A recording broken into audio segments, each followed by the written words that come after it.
นะโมตัสสะภะคะวะโตอะระหะโตสัมมาสัมพุทธัสสะนะโมตัสสะภะคะวะโตอะระหะโตสัมมาสัมพุทธัสสะนะโมตัสสะภะคะวะโตอะระหะโตสัมมาสัมพุทธัสสะพุทธังธัมมังสังฆังนัมมัสสามิ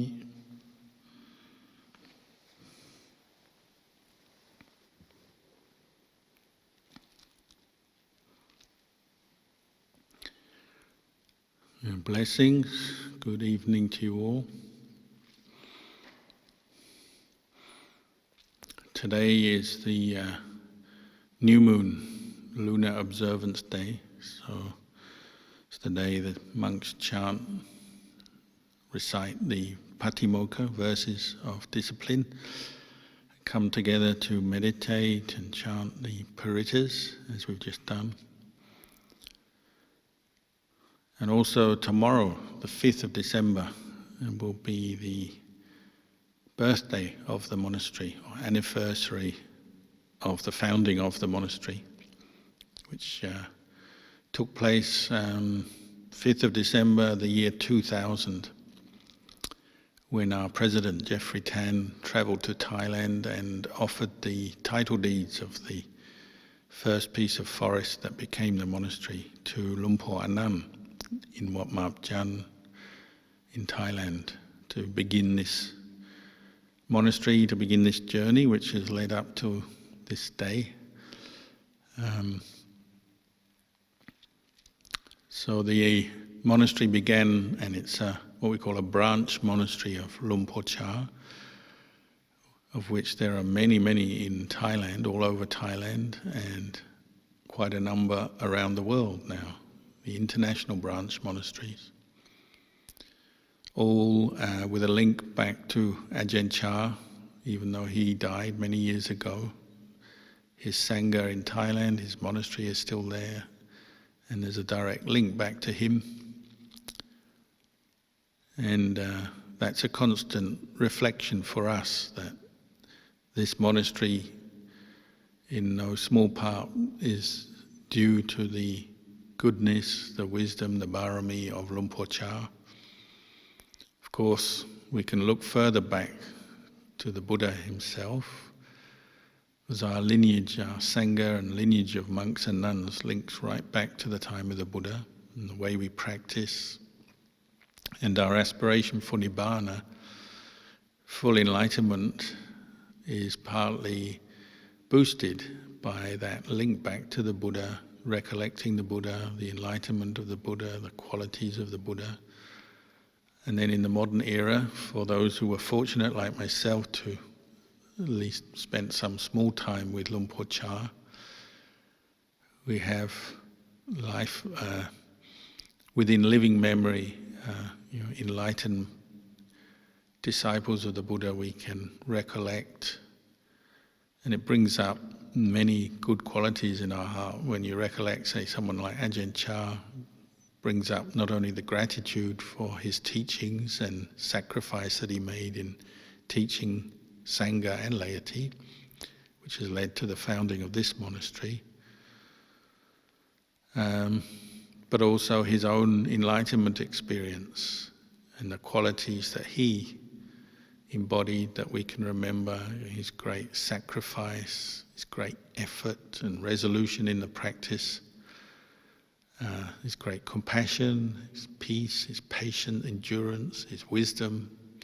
All these qualities we call the barami. When we recollect Lumpur Cha, we're recollecting these barami. And many people have gained strength from that.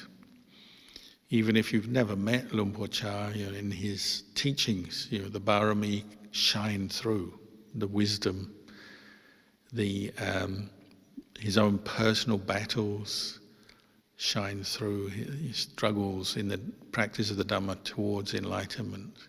They come through in his teachings.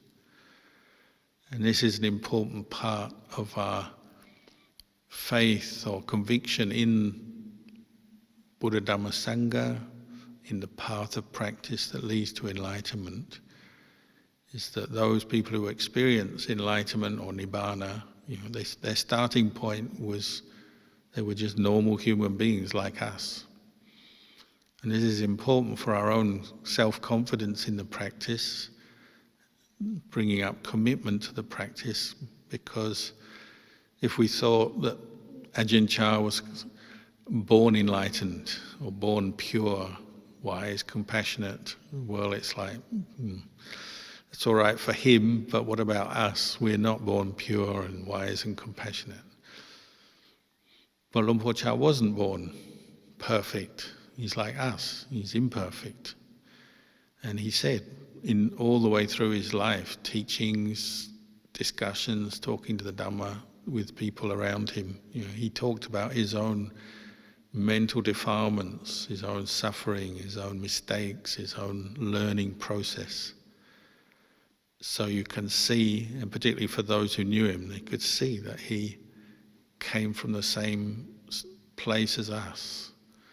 He was born and he had greed and anger and selfishness and pride and jealousy and fear and anxiety, anger, just like us. But what he did was he committed to the practice of Dhamma. And he said that. He said that on a number of occasions. He just made this decision to give up his life for practicing the Dhamma. And although that might have been quite a hard decision to come to, he also said the good karma that generates, that resolve and that commitment generates a lot of positive energy, strength of mind to go through the obstacles and the problems. And he said, having made that commitment, it kind of cleared the path for his practice.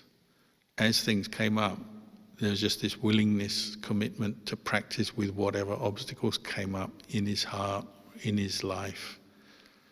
So a lot of doubt disappeared, a lot of uncertainty, unwaveringness disappeared because he made that commitment.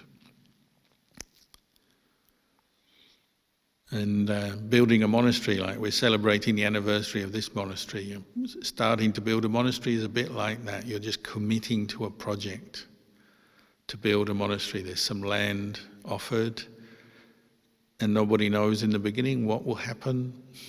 When I first came here from Thailand, I had no previous experience of Australia. I didn't really know anybody or how it would be. But you make a commitment to just do it, do the job, get it done, however long it takes. And we're still going, still practicing, still building. But this, using what we call adhitthana bharami, resolution, helps in the practice. One of the 10 bharamis that the Buddha and any enlightened disciple of the Buddha develops. You need some resolve. You need to push yourself, test yourself, commit yourself. One of the reasons people go slow in their practice or sometimes give up the practice is because of a lack of resolve. They stray from the path, maybe they get interested in other things, lose their way, go back to the way of the world, or give up any kind of interest in spiritual practice. Or some people take up other belief systems or religions.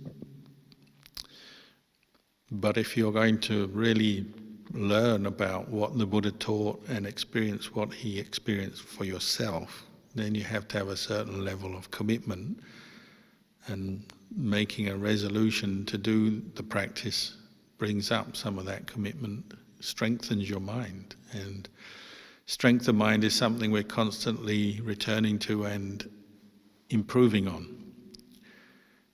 Most of us spend more time thinking about our body and making our body strong and healthy, boosting our health through diet, exercise, medications, whatever.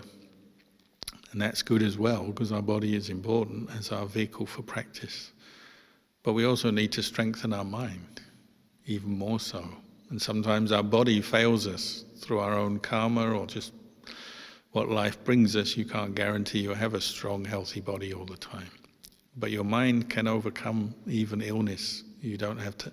When your body is ill, tired or injured, your mind doesn't have to be. If you're developing these bharami, Your mind doesn't have to get ill. Your mind can rise above illness and be brighter and stronger than illness.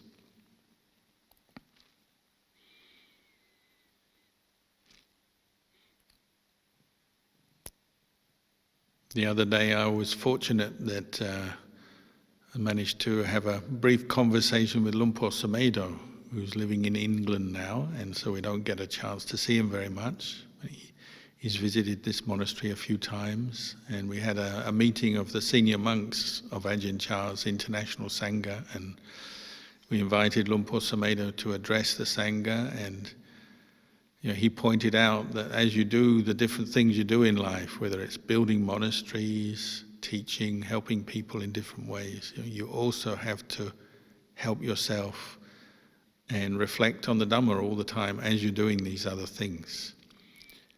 There's always a reminder that the purpose of spiritual practice or Dhamma practice is for removing the causes of suffering from our heart. The causes of suffering being what we call the mental defilements, kilesa, greed, anger, delusion. And even if you're doing something very good, a project, building a monastery, teaching people, doing some volunteering or helping some group of people or an individual person, you can't forget the fact that you're also practicing for yourself, and you have to reflect on that over and over again. So it's a very good reminder that as we do good for the world, we also have to do good for ourselves, and they go hand in hand.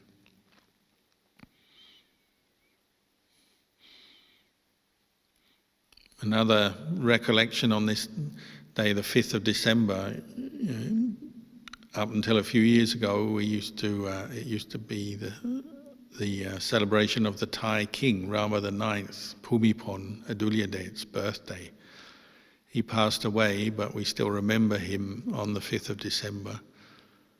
And so it coincides with the anniversary of the offering of the land to start the monastery. So a very auspicious day. The Thai king's birthday is also the birthday of the monastery. They go together, and the Thai king was a great patron of Buddhism. Many people call him a bodhisattva, somebody who was making great merit and good karma supporting Buddhism, as well as doing many other things in Thailand.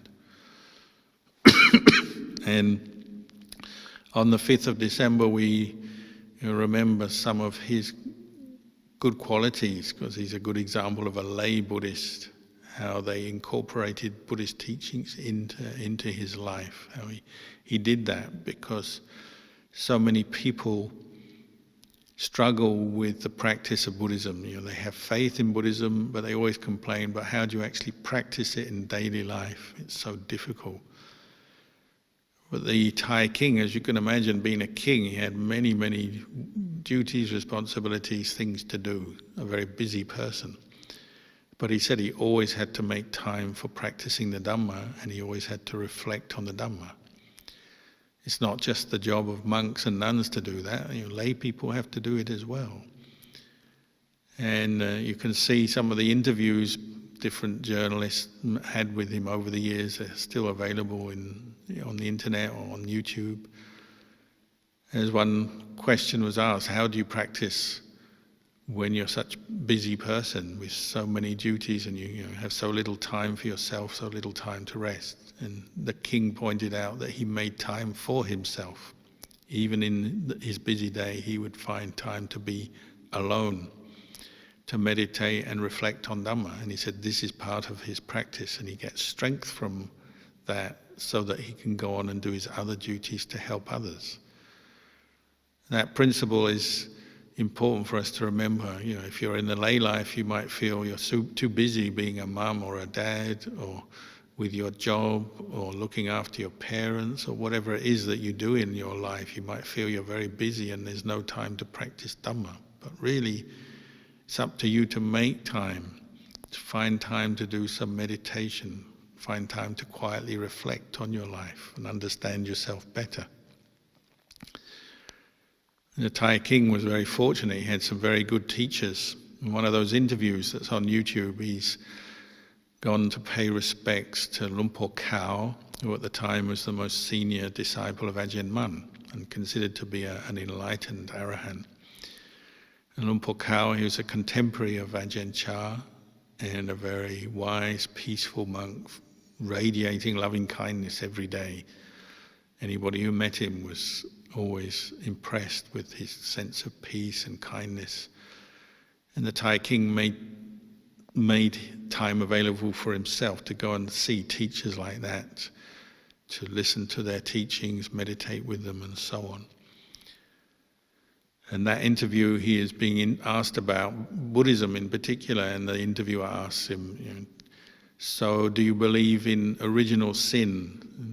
The human mind is originally defiled and mixed up with sin. A very Christian concept, but that was coming from a Western interviewer.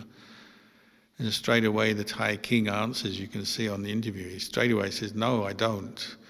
The human mind is not originally caught into original sin or originally defiled. The human mind is quite naturally neutral. It's not defiled, it's not undefiled. But over time, mental states of defilement come into the human mind and defile it and create stress and suffering for human beings. But it's not innately defiled. So he understood very well, because he had these good teachers and because he also meditated, he understood very well that the nature of Buddhist practice is recognizing defilements, mental defilements rooted in greed, anger, delusion, which are mental states, thoughts, emotions, views, attitudes, recognizing them for what they are and then practicing abandoning them. And we can do this. Ajahn Chah did it, Lumpur Khao did it. Any Buddhist, this is what we're practicing. We're practicing to recognize mental defilements, but to see them as not self, see them as impermanent, suffering, not self, and to then abandon them. And they can be abandoned. And there are those who have done that. Ajahn Chah has done that, so he gives us confidence and strength that it can be done. Human beings can do this. And it's a very important point to see that a human being, a king, a busy king, but a lay person with a family and other work to do still can understand this point. And you could see he got a lot of strength from that in his daily life. He would be practicing to see defilement coming up and working out how to abandon it. That's what we do in our daily life as we go about our business, looking after families, enjoying ourselves, working hard, facing all the challenges and obstacles of being a human being in this world, facing illness, facing tiredness, all the different problems we have, dealing with other people, dealing with ourselves, getting used to ourselves and all our self-doubt and our worries and anxieties. All of that we can face with the understanding that mental defilements that cause us suffering are not, ultimately they're not self, and they can be let go of. And the path of practice is learning how to do that, applying the Buddhist words and the teachings in daily life to let go of defilement. And the more we let go of defilement, the brighter, happier, more peaceful our mind becomes. Because the mind itself is not defilement, it's not self, it's not anything. It's a quality of knowing, the mind of awareness, of Buddho, of the knowing. It doesn't belong to anyone, ultimately, and it isn't anything. But we don't see that most of the time. Most of the time we go in the opposite direction, we go in the way of defilement, and we create this sense of self out of our experience every moment of every day. So we identify with our body, our mind as self. We have a name, a person, our personality, character traits, our history, our preferences, our views, our opinions, our beliefs. We take all of that as self, mistakenly. And much of our practice is developing the mindfulness, the awareness, and investigating to see if this sense of self is really true. And when you notice, particularly when your mind is more peaceful, when you develop more mindfulness and your mind calms down a little bit, you start to see through the sense of self. It starts to evaporate. Layers of self start to evaporate. And that's very liberating to us. It brings peace. When you realize you don't have to hold on to thoughts of anger or greed or different viewpoints that bring you stress and make you feel pressured, make you feel miserable, sometimes depressed, disappointed. When you realize hopes and aspirations that you identify so strongly with that bring you frustration and disappointment you can let go of, we start to feel more peace, more happiness. And if you keep practicing this and developing the qualities, what we call the barami, that support the letting go of this delusion of self, it's liberating. So you start to feel better, more happy in yourself, and then of course it gains a momentum and you want to do more of it. So sometimes they summarize Buddhist practice as a practice of letting go of greed, anger and delusion. Because it's the cause of suffering, it's to be let go of. So the more you let go, the happier you'll be. And of course it's not always easy, because our attachments, our craving, our attachment that build up this sense of self, this clinging to the idea of self, it's really deeply ingrained in this mind. Even though it's separate from the mind, we don't see that yet. And that's where a lot of the suffering in the practice comes from. We can't yet separate out the mental states that arise, so we keep taking ownership of them. So you have a bit of selfishness, greed arise, some desire for something, you want something, and straight away your mind says, this is me, I'm the one who wants this. And if you don't get what you want, you feel disappointed. So yourself, because you're clinging to an idea of self, feels disappointed. You lose energy, you lose some of the mindfulness because of your holding on to that disappointment. It's a negative mind state, it's a defilement, so it drags you down. Or it turns into anger. When you don't get what you want, you tend to be dissatisfied and annoyed and angry. But as you put effort into developing mindfulness, you start to see that. You see that where you cling with a sense of self to your mental states, you suffer. So you start letting go. You start loosening the screw, like Ajahn Chah used to say. This sense of self we build up through our life, attaching to our body, feelings, emotions, thoughts.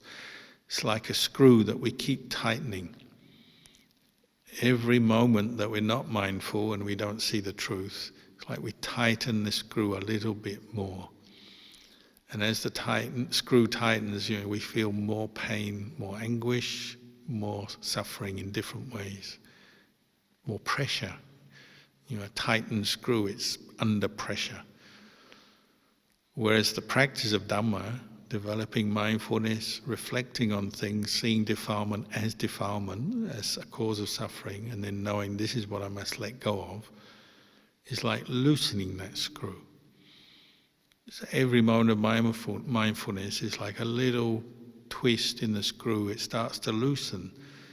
And if you've ever loosened a really tightly embedded screw in a piece of wood or metal or something, once you start to loosen it, you feel the release. The release brings a sense of ease. And it gets easier. You might need a tool when you're undoing a bolt or a screw. You need a tool first, but then eventually you can do it with your fingers until you pull it out. The practice of Buddhism is like that. At first, it seems like this sense of self is so tightly wound down, tightly stuck in our mind that it seems impossible. It's like they've used the toughest super glue or Loctite to keep this screw of self there, and it just looks like it's going to be an impossible task to let go of anything. We identify with everything, take ownership of everything. But if you're persistent, you've got effort, and you hear the teachings and you start thinking about them and applying them and bringing up mindfulness and putting effort into that and watching over your mind and learning from your experience, then your attitude might improve a bit and you get a bit more confidence in the practice. You say, okay, if I can practice mindfulness, sometimes I can let go, and the tightness of this screw starts to unwind. You start to feel the relief of letting go little by little. When you have enough mindfulness to calm yourself, when you're getting agitated, upset, anxious or angry or afraid, but you have enough effort to bring up mindfulness at that moment, and you see your angry moods fade with mindfulness, with awareness, or your anxiety fade, you get faith and confidence, don't you? You see the practice works. And you say, oh, okay, I was really upset a while ago, but I established mindfulness, I worked at it, and now that feeling, that thought has passed by, it's gone. And the more you do it, the more you realize you can do it. You get confidence in letting go. And you can see there's hope for completely removing this screw from your mind, the screw of self, unwinding it, unbinding it. Sometimes they call the practice a practice of unbinding. What was tied up, bound up, wound up, you're gradually unwinding it, unbinding it. And you can see there's a possibility one day your mind will be completely free.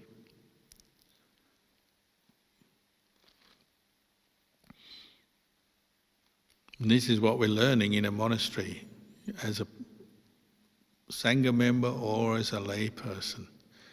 A monastery is a place where you learn to let go. You learn to let go by seeing the truth, seeing what is defilement, the cause of suffering, and then making effort to let it go. And seeing what are the qualities that are not defilement that we need to develop and bring up.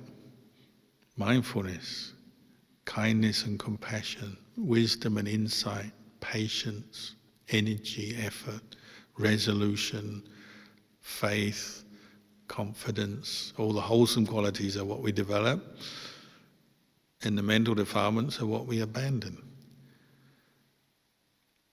And ultimately there's no person in any of that. None of these things are personal. They seem personal because of our delusion and our habit of thinking. But the more you practice and the more you get through to the peaceful mind, you realize that sense of a person is a delusion. So often we feel, oh, I'm a Buddhist, but I'm full of defilements. I can't really practice what the Buddha taught. But that's a delusion. Those defilements don't really belong to you or anyone. They're not a person. They're just mental states fed by ignorance and delusion that can be abandoned. It's simply that job of abandoning hasn't happened yet. We haven't done it yet. And the skillful qualities of Sila, Samadhi, Panya, mindfulness, wisdom haven't been fully developed yet. Even when they are fully developed, it's not like there's a person doing that. Ultimately, again, they don't belong to anyone. Mindfulness doesn't belong to anyone. Wisdom, insight doesn't belong to anyone. Compassion doesn't belong to anyone. When those states are there and you're fully mindful, the sense of self disappears, doesn't it? So compassion can be in the mind, but there's no compassionate person there. It's just a quality of mind that has a very good outcome for everyone. Compassion brings peace, brings very wholesome mind states, leads on to skillful action to help us, to help others out of suffering. But there's no person there. Mindfulness with wisdom working together removes this sense of self-identity from your experience, and you may be cultivating insight, energy, effort, compassion, but the sense of self is not forming, it's actually disappearing as you do it. So there's no person who is mindful, there's no person who has wisdom, there's no person who has compassion. These are just skillful mental states that are being cultivated, but the sense of self is disappearing as you do it. And that allows you, when the sense of self disappears, the biases of mind based on greed, anger, delusion and fear disappear.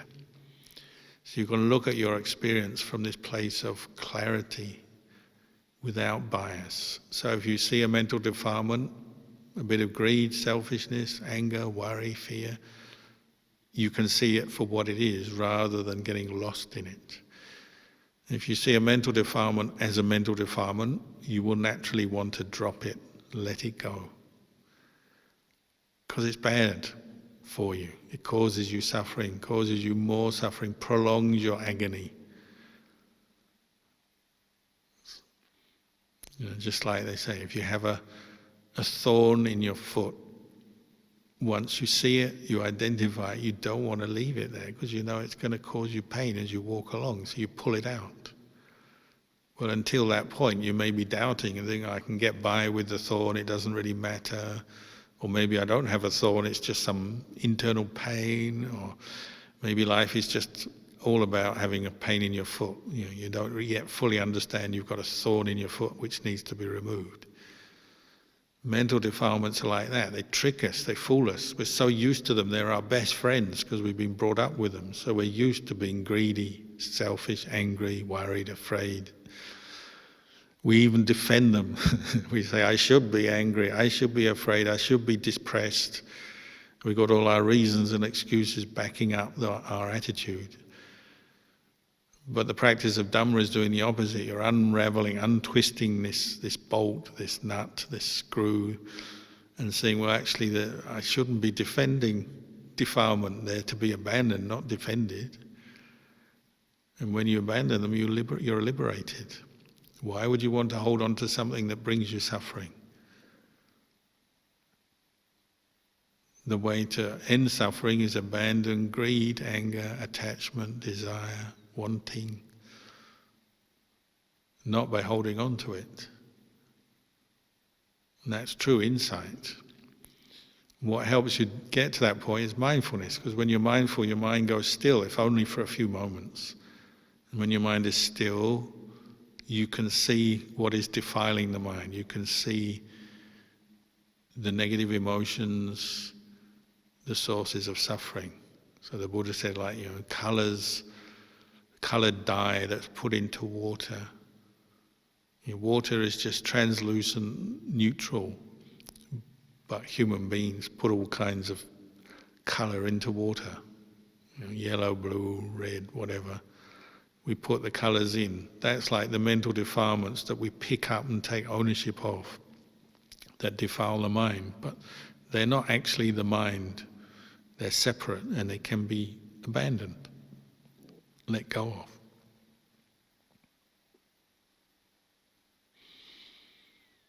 So when we're celebrating 21 years of Buddha Bodhivana Monastery, we're really celebrating 21 years of people practicing letting go of defilement and liberating themselves. A lot, a little, just depends, on how well the practice is going, how much effort we put in. Different factors, of course, but that's what this is a place built for. There's the physical monastery, which is useful and a good place to practice and be. And then there's, you might say, the mental monastery, the practice that is done here by everyone. And it's not just the monks who practice here. Anyone who comes here, even if only for a brief visit, has a chance to calm their mind, listen to some Dhamma, reflect on the Dhamma a bit, let go of some of their greed, anger, delusion, if only a little. We all have that opportunity. And the place provides that and supports that. So that's something to celebrate and be happy about. And we hope that the monastery goes on for many more years to come, after I'm long gone maybe, after other monks living here have gone, there'll be other Buddhists practicing here. This monastery doesn't belong to any one individual. It's a place dedicated to the Buddha, Ajahn Chah, and to the practice of letting go. And it can just continue indefinitely, we hope. That's our aspiration. So for all those who have helped to physically build the monastery, participate in the retreats, listen to the talks, practice the Dhamma, offer dana, we give our anumodana and appreciation to all the good that you've done, and we hope that you continue to practice and you continue to receive the results of the good practice that you've done and are doing, and may you all achieve enlightenment.